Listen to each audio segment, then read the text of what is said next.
अस्सलामुअलैकुम बोल न्यूज़ में खुशामदीद। मैं हूँ गौहर इशरत और मैं हूँ माहरुख शहरियार। बुलेटिन का बाकायदा आगाज़ करेंगे। सबसे पहले आपको आगाह करेंगे कि फौजी अदालतों में सिविलियंस के ट्रायल के खिलाफ दरख्वास्त की समाअत कल तक के लिए मुलतवी कर दी गई है। आपको बताएं कि वज़ारत दिफा के वकील ख्वाजा हारिस ने कहा है और ये बात की है कि सिविलियंस के ट्रायल की नहीं बल्कि सवाल आर्मी एक्ट के तहत जुर्म के ट्रायल का होता है। आपको ये भी बता दें कि अदालती फैसलों में मिलिट्री कोर्ट तस्लीम शुदा है। आर्मी एक्ट के तहत जुर्म का गठजोड़ हो तो मिलिट्री ट्रायल होगा, ये कहा गया। जस्टिस जमाल मंदोखिल ने पूछा कि जुर्म के गठजोड़ से क्या मुराद है। ख्वाजा हारिस ने कहा कि गठजोड़ से मुराद जुर्म का ताल्लुक आर्मी एक्ट से है। अगर जुर्म का ताल्लुक आर्मी एक्ट से है तो ट्रायल फौजी अदालत करेगी। इस मुतालिक मजीद क्या तफसीलात हैं जुल्करनैन इकबाल से जानते हैं। जुल्करनैन बताइएगा।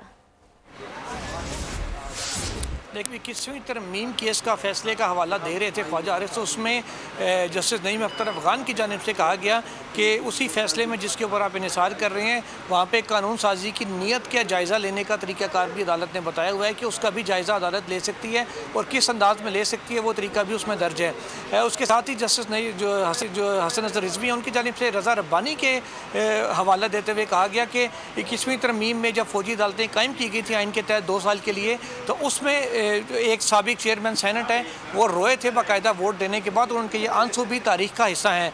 जस्टिस जमाल मंदोखिल ने कहा कि रज़ा रब्बानी को रोने के बजाय बेहतर होता कि वो वोट ना देते, क्योंकि ज़्यादा से ज़्यादा क्या होता है एक सीट ही उनकी चली जाती। इस पर ख्वाजा हारिस ने कहा कि रज़ा रब्बानी के आंसुओं की वजह ये नहीं कोई और थी। तो जस्टिस जमाल मंदोखिल ने उन्हें कहा कि एक दूसरे केस में रज़ा रब्बानी सुप्रीम कोर्ट में पेश हुए थे जिसमें उन्होंने खुद बताया था कि उनके हाथ पाँव बंधे हुए थे, उन्होंने इंतहाई मजबूरी के आलम में ये वोट दिया था। और जस्टिस मोहम्मद अली मज़हर ने उनकी बात को आगे बढ़ाते हुए कहा कि 2 साल तक रज़ा रब्बानी नाराज़ भी रहे थे।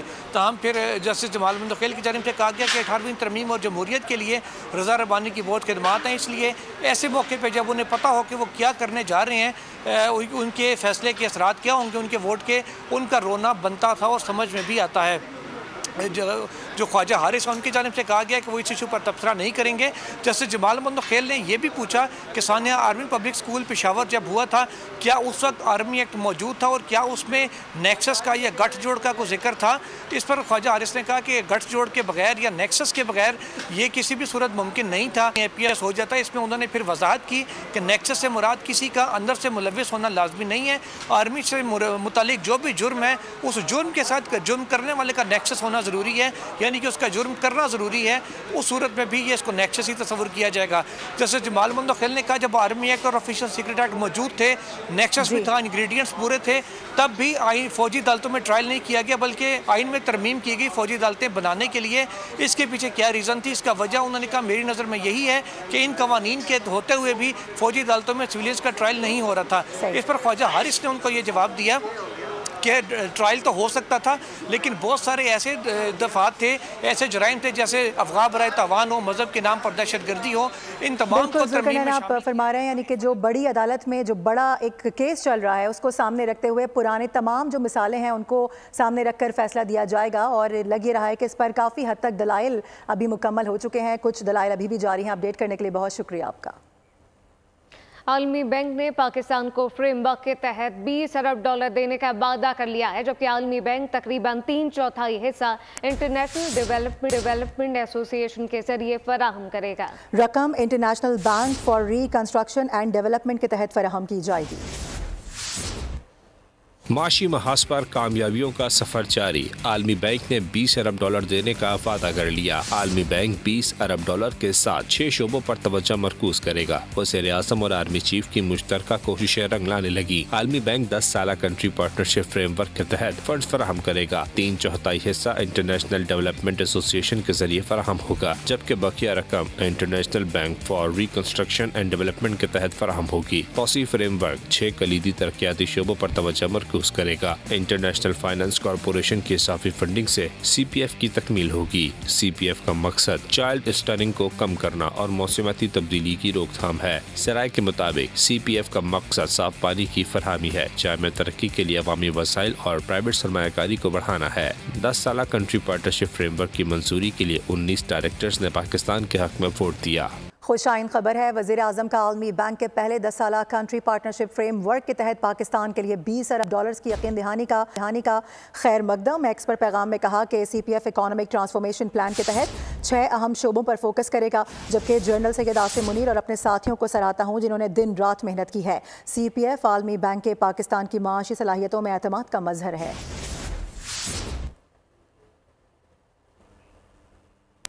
इंसान खता का पुतला है, हम सब गलतियां करते हैं, लेकिन इनको ना मानना, सबक ना सीखना इससे बड़ी गलती है कि अल्लाह के नज़दीक फसादुल फिल अर्ज़ एक बहुत बड़ा गुनाह नहीं। Army chief general Asim Munir किया खैबर पख्तूनख्वा के सियासी कायदीन से गुफ्तगू, कहा कि हमारी पॉलिसी सिर्फ और सिर्फ पाकिस्तान है, रियासत है तो सियासत है, खुदा न खास्ता रियासत नहीं तो कुछ भी नहीं होगा। हम सबको बिला तफरीक और तासुब दहशतगर्दों के खिलाफ यकजा होकर खड़ा होना होगा। हमारी पॉलिसी सिर्फ और सिर्फ पाकिस्तान है। अफगानिस्तान हमारा ब्रदर इस्लामी मुल्क है। पाकिस्तान हमेशा अफगानिस्तान से बेहतर ताल्लुकात का ख्वाहार रहा है। Army chief general Asim Munir की खैबर पख्तूनख्वा की सियासी क़यादत के साथ अहम नशिस्त। कहा, इंसान खता का पुतला है, हम सब गलतियां करते हैं, गलतियों को ना मानना और उनसे सबक ना सीखना बड़ी गलती है। अवाम को यकीन दिलाया कि सूबे में कोई बड़े पैमाने पर ऑपरेशन नहीं किया जा रहा। नाफितनाल खवारिज की पाकिस्तान के किसी इलाके में अमलदारी है। सिर्फ इंटेलिजेंस की बुनियाद पर टारगेटेड कार्रवाइयां की जा रही हैं। सुपह सालार ने सवाल उठाया, क्या फसाद फिल अर्ज़ अल्लाह के नज़दीक बड़ा गुनाह नहीं?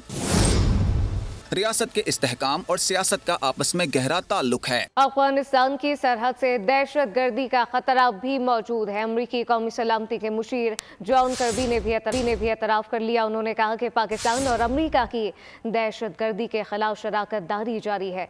दोनों ममालिक मिलकर दहशत गर्दी के खात्मे के लिए कोशा हैं। खबर है स्टॉक मार्केट से, आपको बताएं कि पाकिस्तान स्टॉक एक्सचेंज में तेजी का रुझान देखा जा रहा है। ट्रेडिंग के दौरान कितना इजाफा हुआ है बात करेंगे। कफील अहमद हमें ज्वाइन करें। कफील बताएगा कितने पॉइंट्स का इजाफा हुआ है, मार्केट की सिचुएशन कैसी है आज? देखिए मारूफ, इस तरह अगर हम बात कर लें, मार्केट में 611 पॉइंट्स का इजाफा जो है वो रिकॉर्ड किया गया और 1,15,416 के लेवल पर है मार्केट। और अगर हम ट्रेडिंग के दौरान बात कर लें तो 1,15,773 का मार्केट ने हाई बनाया। तो ओवरऑल सेंटिमेंट जो है मार्केट में जो है वो पॉजिटिव है और कल जो नेगेटिव जोन में मार्केट पे आज पॉजिटिव है। और अगर हम बात कर लें ऑयल सेक्टर की, फार्मास्यूटिकल की, सीमेंट की और दीगर सेक्टर मार्केट में जो है वो अच्छा परफॉर्म कर रहे हैं। सही, ठीक है कफील, बहुत शुक्रिया आपका। इस वक्त तनख्वाहदार तबका सबसे ज़्यादा टैक्स कटौती करवा रहा है। मुख्तलिफ शोबाजात की मुलाजमीन का तनख्वाहों में टैक्स कटौती के हवाले से क्या कहना है, जानते हैं अपने नुमाइंदे जाफर बिन यार से। जी बिल्कुल, पाकिस्तान में सरकारी मुलाजमीन की बात करें या प्राइवेट मुलाजमीन की, तनख्वाहों में टैक्स कटौती के बाद इस वक्त सबसे ज़्यादा जो टैक्स वसूल किया जा रहा है वो मुलाजमीन की तनख्वाहों से। और यही बात है कि 2022 और 23 में अरबों रुपये टैक्स जो वसूली की गई सरकारी मुलाजमीन के हवाले से, जो प्राइवेट है, डेली वेजेस है, तमाम जो लोग मुलाजमत करते हैं उनसे टैक्स वसूली की जाती है। ये बताइएगा कि कहा जा रहा है कि सबसे ज़्यादा जो टैक्स है मुलाजमीन की तनख्वाहों से कटौती करके हासिल किया जाए। मुलाजमीन पर बहुत ज़्यादा टैक्स लगाया जा रहा है, लेकिन जो आपने बात की है कि ये अमल बिल्कुल ठीक नहीं है। ये जो टैक्सेशन होती है ये ज़्यादा से ज़्यादा जो एलीट तबका है उसके ऊपर होनी चाहिए, जो कि आपको एक इस बात का इल्म है कि जो मुलाजमत से शोबा से रखते हैं, ताल्लुक़ रखते हैं, उनके ऊपर पहले ही बड़ा बोझ होता है, घरेलू मसलों का बोझ होता है। अगर आप देखें बिजनेस क्लास को देखें तो वो जो नेटवर्क में है सिर्फ वही पे। और अभी खबर यह है कि सिंध हुकूमत ने पब्लिक प्राइवेट पार्टनरशिप के तहत बनने वाली शारा भुट्टो के पहले फेज़ का इफ्तिताह तो कर दिया, लेकिन शहर भर में टूट फूट का शिकार सड़कों की मरम्मत कब होगी, ये एक सवालिया निशान है। इस सिलसिले में बोल न्यूज़ के नुमाइंदे गाजी झंडीर ने सिंध असम्बली के बाहर हिज़्ब इक़्तिदार और हिज़्ब इख्तिलाफ के अरकान से बातचीत की है। मुलाहिज़ा करते हैं।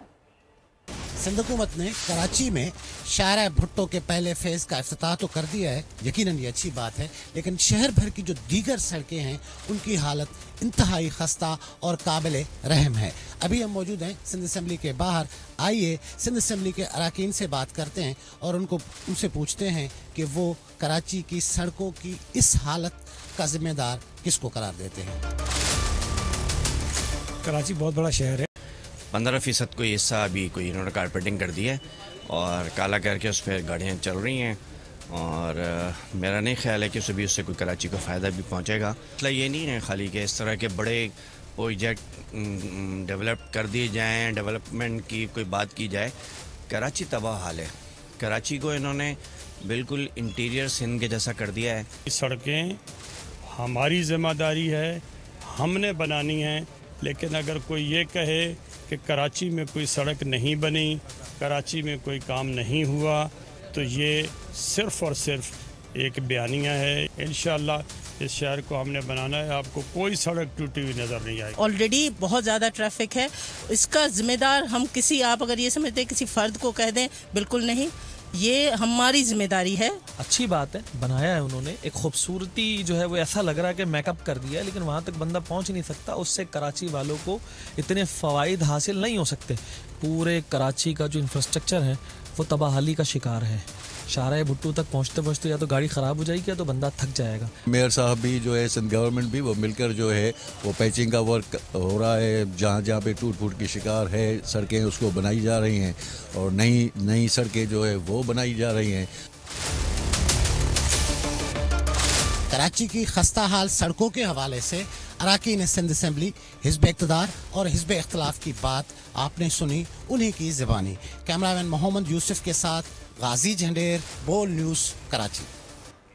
तुम कातिल हो, तुम दरिंदे हो। वाशिंगटन में अमरीकी वज़ीर ख़ारजा की तकरीर के दौरान फ़लस्तीनियों पर मज़ालिम के खिलाफ सदा एहतजाज बुलंद होने लगी। एंटोनी ब्लिंकन अटलांटिक काउंसिल में प्रेस कॉन्फ्रेंस कर रहे थे कि इस दौरान एक शख्स और खातून ने नारे लगाना शुरू कर दिए। आगे बढ़े, आपको बताएं कि शदीद सर्दी से हुंजा अताबाद झील मुंजमद हो गई है, जिसे मुकामी बच्चों ने खेल का मैदान बना दिया। इस वक्त वहाँ पर सूरत हाल क्या है, बात करेंगे। नदीम खान हमें ज्वाइन कर रहे हैं। नदीम खान बताएगा कैसे नज़ारे हैं।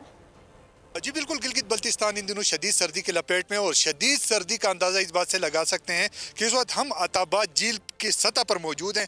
शदीद सर्दी की वजह से ये झील जो है मुकम्मल तौर पर मुंजमद हो चुकी है और लोग जो है इस पर मूवमेंट करते हैं। आइस स्केटिंग के जो नौजवान जो शौकीन है वो भी इस पर आइस स्केटिंग करते हैं। कैसा लग रहा है मौसम सरमा में इन खूबसूरत झील की सतह पर चलते हुए? जी सर, हम अताबाद विंटर स्पोर्ट्स क्लब को रिप्रेजेंट कर रहे हैं और हम इस साल हमने सीखा हुआ है और हम बहुत मज़ा कर रहे हैं, इधर सीख रहे हैं हम। तो ज़्यादा मुश्किल तो नहीं है इसके ऊपर ऐसे चलना, और ख़तरनाक नहीं है ये कोई ज़्यादा? नहीं, पहले 2-3 दिनों में तो मुश्किल होता है, उसके बाद हमारे लिए आसान होता है। अच्छा जी, बिल्कुल, जैसे इनका कहना था कि इस पे जो है अब इतनी मुश्किल नहीं है क्योंकि इन्होंने ये जो है वो सीखा हुआ है। ठीक है नदीम खान, बहुत शुक्रिया आपका। आगे बढ़ेंगे, आपको बताएं कि इटली में मिलान फैशन वीक जारी है और मॉडल्स ने मगरिबी तर्ज के पहनावे पहनकर कैट वॉक। न्यूज़ बुलेटिन से फिलवक्त इतना ही। विजिट कीजिए bolnews.com और देखते रहिए बोल।